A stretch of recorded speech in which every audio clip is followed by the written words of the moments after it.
Hey Basement Collective, thank you for watching another Age of Sigmar Monday. So just so you know, from now on, there's going to be a normal battle report for Age of Sigmar on Mondays.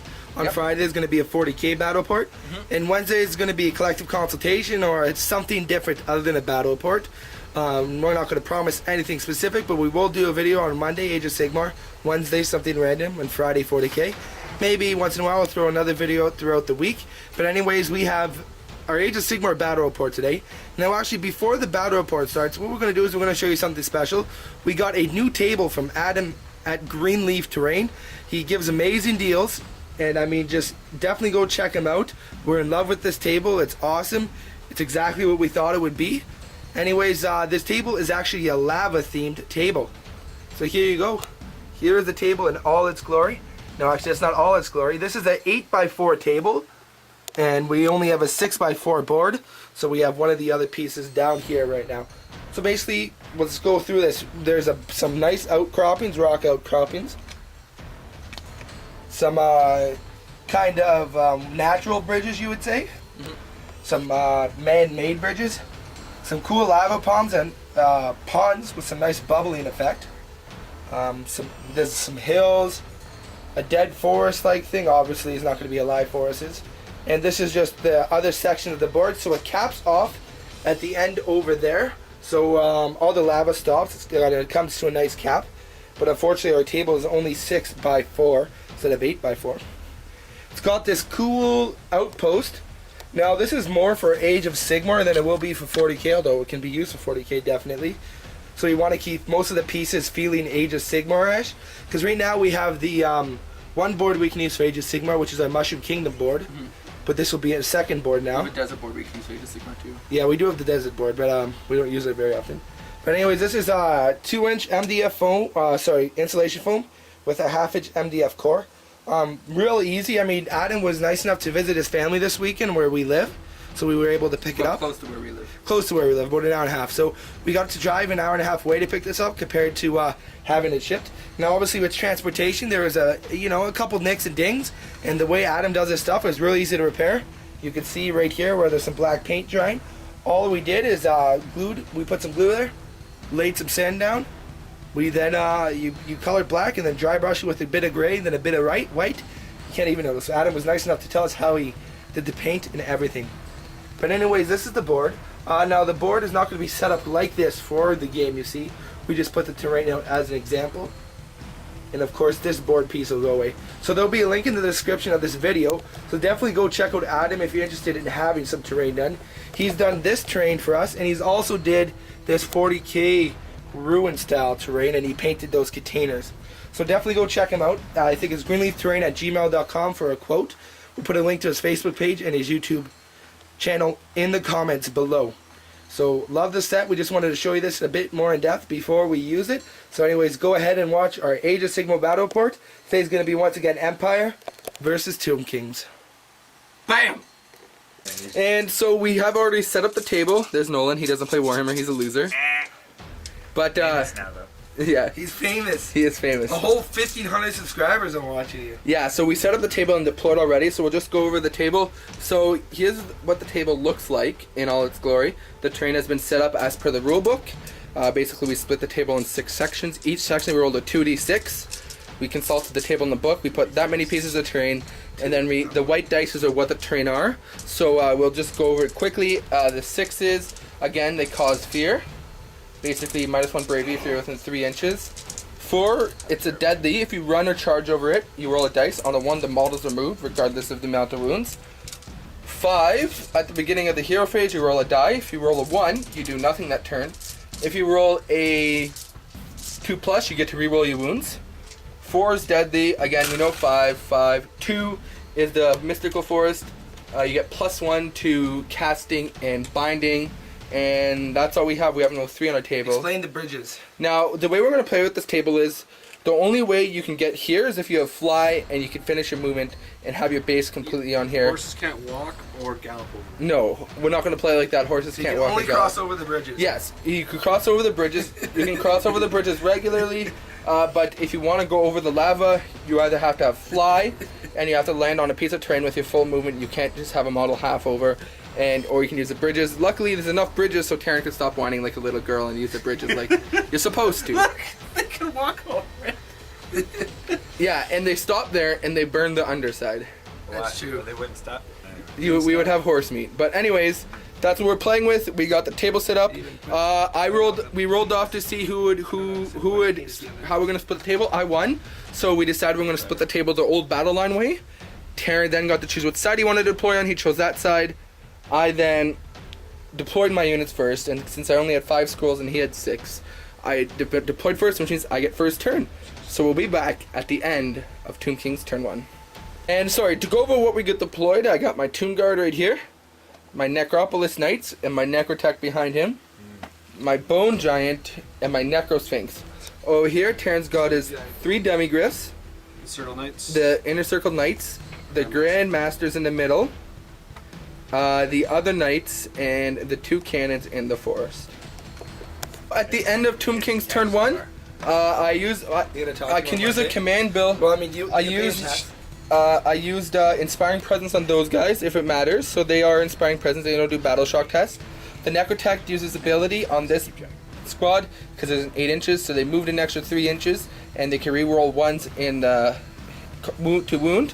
These guys just move and ran.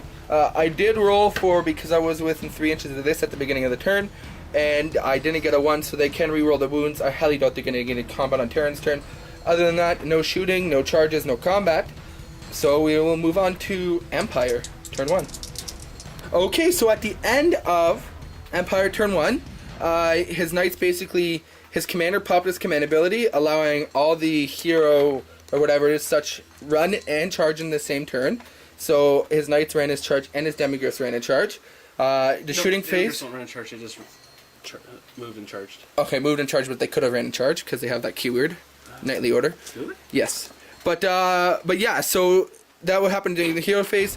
The movement phase, they moved up and ran as long the demigryphs didn't. But and then the shooting phase, the cannons did shoot at him and managed. Both cannons only managed to only do 1 wound due to his ability. Other than that, charge phase, the 2 big squads of knights both charged my Necropolis Knights. And the Demigryph Knights charged my Necrosphinx. He chose to attack with the Demigryph Knights first, and he did 2 wounds to my Necrosphinx. My Necrosphinx attacked back, did 9 wounds to him, and then in the Battle Shock phase, he lost the last guy because his leadership went down to a 4, so he rolled a 5, and he killed the 1 guy. Over here, he attacked with his big knightly order blob first, and managed to do 1 wound and then 1 over. I attacked back with my knights. I killed 2 knights from each squad. He then attacked back and killed another knight, another Necropolis Knight, and did 1 more wound over. So I got a knight with 4 wounds left, and he passed his Battle Shock test on those guys. So now we're going to roll to seize initiative. Roll for initiative to see who gets to go first. 2, 2. Let's roll again. 4, 1. So you are going to get to go first again. So we'll be back at the end of Empire turn 2. So end of Empire turn 2, pretty good turn for Terran. His command ability, he was Inspiring Presence on the big squad right here. And during the shooting phase, he shot his 2 cannons into my snakes and managed to do a lot of wounds to them. Basically, he left 1 guy with 1 wound, which brought these guys out of combat. So they then charge phase, they charged my Necrotech.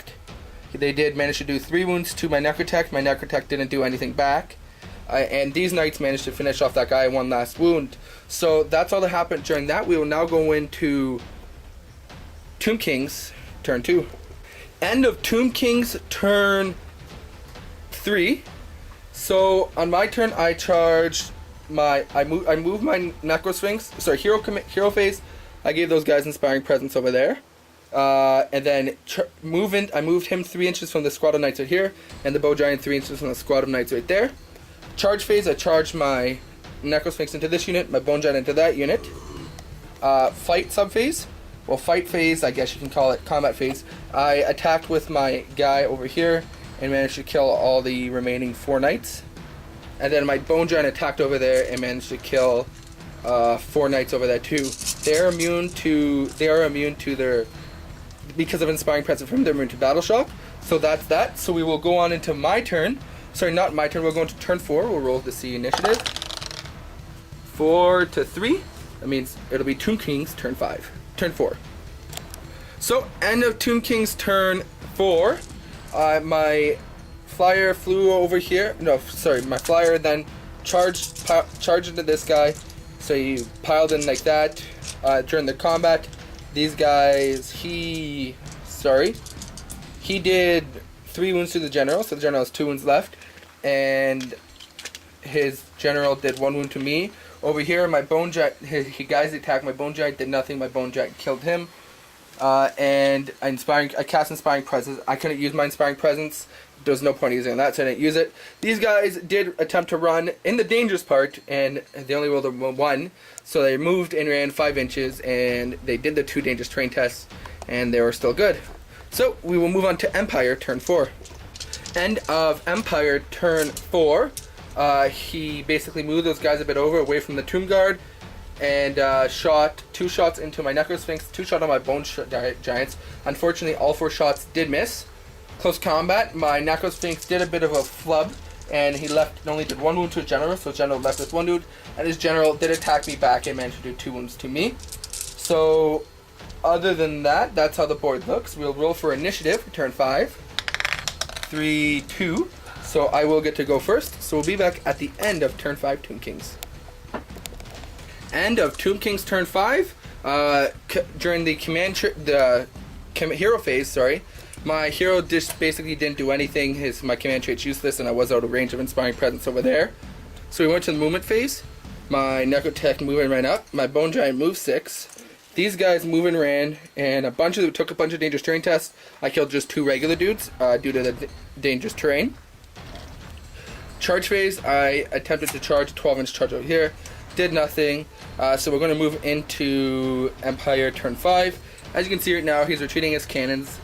Combat phase, my Necrotech barely finished off his champion, but did manage to finish him off, his general. So we're moving into combat phase. Terran's turn 5. Terran did that, so we'll do your shots on camera.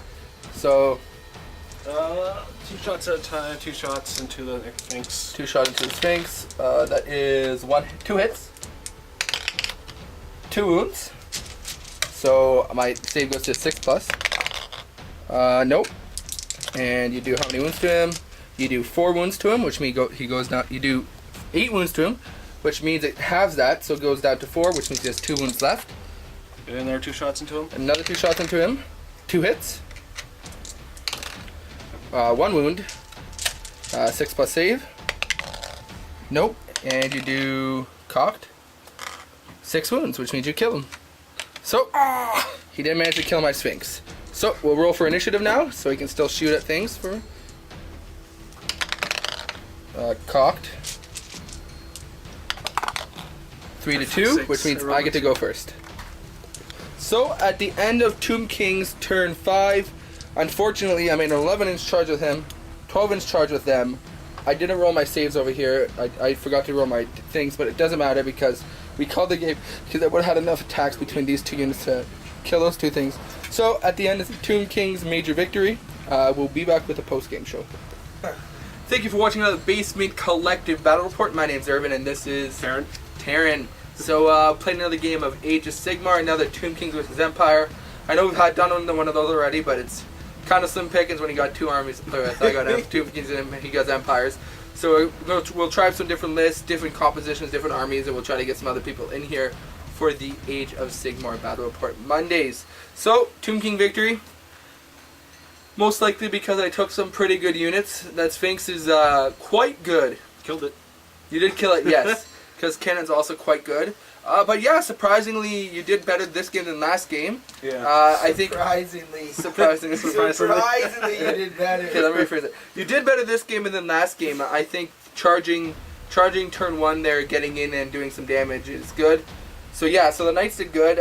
Necropolis Knights demied that unit, so pretty much nothing left in that unit. And yeah, so any thoughts you had? I found board's too big. We definitely gotta shrink the board. Yeah, we're playing right now on a 4x6 board. I think in this game size we're gonna switch it down to a a 4x4 board. That way it's a smaller board, especially for this point, having too much of a board like that, it spreads everything out. So we're going to switch it down to a 4x4 board, and that should make things a bit better when we get to the bigger games, once we get our rules down. See, right now we're playing these smaller games because we want to learn the rules, and this is the best way to do it, because you don't have to think about 8 million things. You want to be quick and concise with the models you have, and well, not quick, but concise with the models you have so you can get the rules properly. But yeah, so again, Tomb King's victory. I gotta say, Tomb Guard, the Tomb Guard, I didn't play those properly. I probably took the wrong path to get to there. I really like the way the lava adds to this table, because you have to maneuver through it. You can't just walk through the lava, even though Terran thinks horses should be able to walk through lava. They don't walk through lava, they gallop over. But yeah, so that is very cool about how this terrain adds to the game. Again, this table was supplied to us by Greenleaf Terrain. We did pay for it. He does awesome deals, gives really good deals. So if you send him email at greenleafterrain@gmail.com, he'll be more than happy to set up commission. He is booking a month or so in advance, so give him if you want a table, get him a call as soon as possible. Again, his prices are reasonable. Very great guy, Adam. Very easy to work with. Get along very well. But thank you for watching another Basement Collective Battle Report again. My name's Irvin, and this is Terran. Keep on wargaming.